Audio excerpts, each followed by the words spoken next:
కూటమి నాయకులకు కార్యకర్తలకు అందరికీ కూడా నమస్కారం. ఈరోజు మనం కూటమి ప్రభుత్వం వచ్చిన తర్వాత ఎన్నో మార్పులు తీసుకొని వస్తా ఉన్నాం. తెలుగుదేశం, జనసేన, భారతీయ జనతా పార్టీ 3 పార్టీలకు సంబంధించిన నాయకులు, కార్యకర్తలు అందరూ కలిసి ఆదోనిలో నన్ను ఎమ్మెల్యేగా గెలిపించినారు. తెలుగుదేశం పార్టీ నుంచి పెద్దలు గౌరవనీయులు శ్రీ మీనాక్షి నాయుడు గారు అయితేనేమి, అలాగే గుడిసె కృష్ణమ్మ గారు అయితేనేమి, భాస్కర్ రెడ్డి గారు అయితేనేమి, శ్రీకాంత్ రెడ్డి, ఉమ్మి సలీం గారు అయితేనేమి, దేవేంద్రప్ప గారు అయితేనేమి, లేదా మిగిలిన తెలుగుదేశం పార్టీ సర్పంచులు, ఎంపీటీసీలు, జెడ్పీటీసీలు వీళ్ళందరూ కూడా ఏకతాటి మీదకు వచ్చి ఈరోజు నన్ను గెలిపించినారు. రెండో వైపున భారతీయ జనతా పార్టీ పూర్తిస్థాయి కార్యకర్తలు, అలాగే మా నాయకులందరూ కూడా అటు సావిత్రి గారు అయితేనేమి, విట్టా రమేష్ గారు అయితేనేమి, లేదా ప్రకాష్ జైన్ గారు అయితేనేమి, లేదా మిగతా నీలకంఠం గారు అయితేనేమి అందరూ కూడా కలిపి, అలాగే జనసేన వైపు నుంచి కూడా ఈరోజు మల్లప్ప గారు కానీ, లేదా రాజశేఖర్ గారు కానీ, లేకపోతే రాజు గారు కానీ, లేదా ఇట్లా ఎంతోమంది, మహేష్ గారు కానీ, ఇట్లా ఎంతోమంది నాయకులు అందరూ కలిసి ఈ విజయాన్ని సాధించాం. ఈరోజు పరిపాలనలో కూడా అందరి భాగస్వామ్యం ఉంది అని మాత్రం మీకు స్పష్టంగా చెప్తాను.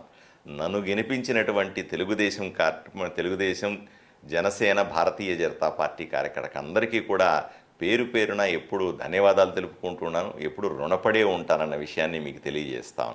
ఇప్పుడు జరుగుతున్నటువంటి ఈ పరిణామాలన్నింటిలో కూడాను ఈరోజు మన గత ప్రభుత్వంలో నేను ఎన్నికల సందర్భంలో చూశాను.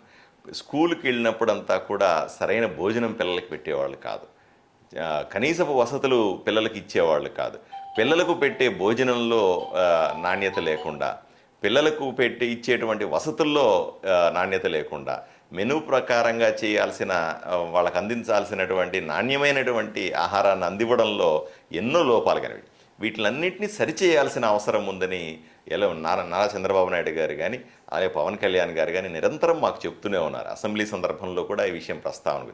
అందువల్లే ఈరోజు తెలుగుదేశం పార్టీ కార్యకర్తలందరితో సహకారంతో ప్రతి గ్రామంలో ఉన్నటువంటి పార్టీ జెండాని భుజానికి వేసుకుని తిరిగినటువంటి తెలుగుదేశం పార్టీ కార్యకర్త అందరినీ కూడా ఈరోజు స్కూలు అడ్మినిస్ట్రేషన్లో కానీ, స్కూలు భోజనాల విషయంలో కానీ బాధ్యత తీసుకోవాల్సిందిగా నేను విన్నవించుకుంటాను. అలాగే జనసేన ఎక్కడెక్కడైతే బలంగా ఉందో, లేదా భారతీయ జనతా పార్టీ ఎక్కడెక్కడైతే ఇన్వాల్వ్ అవుతుందో అందరి కార్యకర్తలను రిక్వెస్ట్ చేస్తూ ఉన్నా. ఈ పిల్లలకు భోజనం పెట్టే విషయంలో నేను ఈరోజే ఎంఈఓ గారికి కూడా లిస్టు కూడా పంపించినాను. ఎవరెవరు దీని గురించి జాగ్రత్తలు తీసుకోవాలి అనే విషయాన్ని లిస్టు కూడా నేను పంపించినాను. సోషల్ మీడియాలో కూడా వస్తుంది మీ అందరికీ కూడా.